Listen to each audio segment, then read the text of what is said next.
আসসালামু আলাইকুম। জাকারুল বর্ণের ইউটিউব চ্যানেলে আপনাদের সবাইকে স্বাগতম।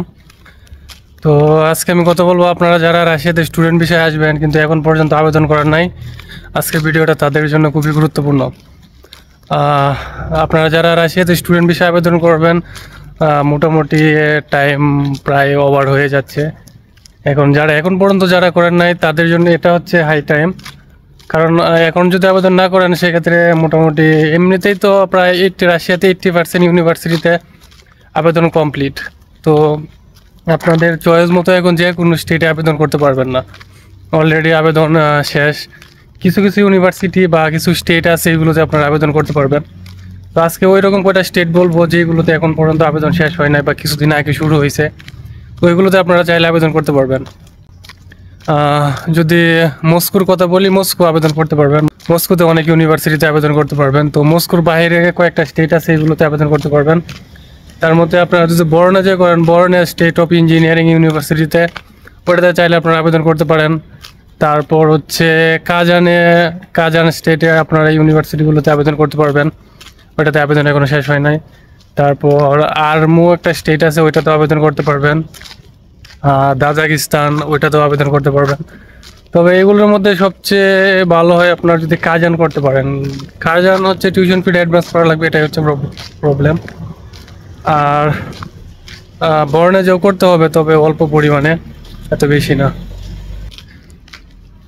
তারপর হচ্ছে ভ্লাদিভস্টক, আপনারা চাইলে ভ্লাদিভস্টকও করতে পারবেন। ভ্লাদিভস্টক হচ্ছে এটা একটা ট্যুরিজম স্টেট। এটার আসলে জব স্যালারি মোটামুটি অন্যান্য স্টেটের চেয়ে ভালো।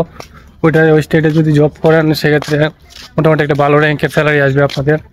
ওইটাতে ভ্লাদিভস্টকে যদি আবেদন করেন সেক্ষেত্রে আপনাদের কোনো লাগবে না, টিউশন ফি অ্যাডভান্স করতে হবে না।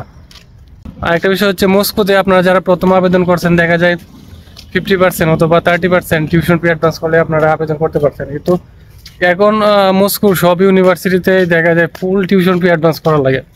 তো এটার জন্য একটা স্টুডেন্টের জন্য আসলে এটা বিষয়টা অনেক ডিফিকাল্ট। কারণ একটা ইউনিভার্সিটির টিউশন ফি অনেক টাকা, তো ফুল টাকা অ্যাডভান্স করাটা এটা অনেক ডিফিকাল্ট। ফ্যামিলি থেকে ওই টাকাটা দিতে চায় না। সেক্ষেত্রে আপনাদের জন্য অনেকটা ভালো হবে বাইরের স্টেটগুলো আপনাদের চয়েস করা। তো বাইরের স্টেট আপনারা আপনাদের চয়েস এখন অ্যাপ্লাই করতে পারবেন না, কারণ বললাম তো 80% ইউনিভার্সিটি অলরেডি রাশিয়াতে আবার অ্যাপ্লিকেশান ফুল হয়ে গেছে। তো আপনারা এই অল্প কয়টা ইউনিভার্সিটি আছে এইগুলোতে আপনারা চাইলে এই সেপ্টেম্বর ইনটেকের জন্য 2025 সেপ্টেম্বর ইনটেকের জন্য এই অল্প কয়টা ইউনিভার্সিটিতে আবেদন করতে পারবেন, এখনো সময় আছে। তো এই শেষ সময়ে আপনারা যারা আবেদন করবেন তারা খুব দ্রুত করতে পারেন। আর এখন যদি আবেদন করেন আপনাদের প্রসেসটা খুব দ্রুত সময় হবে, কারণ আপনাদের 2 মাসের ভিতরে ইনভাইটেশন আসা পড়বে।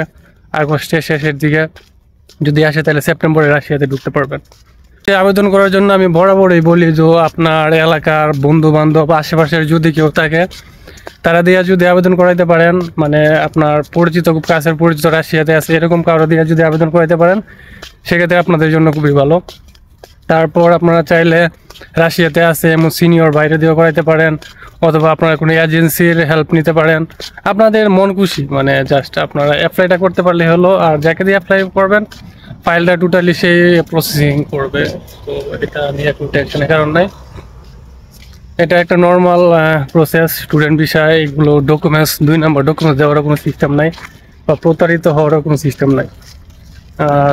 যেহেতু ম্যান পাওয়ার লাগতেছে না, সেক্ষেত্রে এজেন্সি ছাড়াও যে কেউ এই ফাইল প্রসেসিং করতে পারে ইউনিভার্সিটিতে সরাসরি আবেদন করে। তারপর আপনারা যদি ইউনিভার্সিটি মেইলে সরাসরি মেইল করেও আপনারা চাইলে ডকুমেন্টস জমা দিতে পারবেন, অ্যাপ্লিকেশন করতে পারবেন। ও সবার জন্য শুভকামনা রইল। আজকের মতো এই পর্যন্তই। আল্লাহ হাফেজ।